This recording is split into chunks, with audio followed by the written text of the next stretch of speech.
Wie geht's?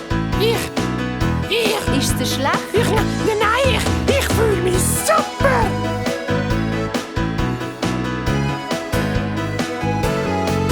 Ja, wir reisen mit dem Teppich rund um die Welt. Ohne Flügel, ohne Rädchen, ohne Geld. Und durch meine tolle Friese weht die kühle, frische Brise. So ein Teppichflug ist echt wundervoll. Super toll! Jetzt mal ehrlich und ganz klar, das ist wahr.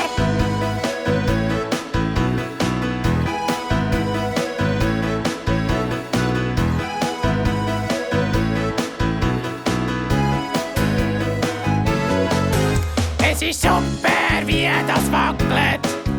So ein Flug kann herrlich sein. Wenn ich gross bin, mach ich sicher so ein Teppich für ein Ski. All das Wackeln, Schleudern, Schwanken, für mich beim letzten Mal noch ein Gruß. Jetzt bin ich nicht mehr teppichkrank, weil heute macht's mir nicht mehr aus. Ja, wir reisen mit dem Teppich rund um die Welt. Ohne Flügel, ohne Rädchen, ohne Geld.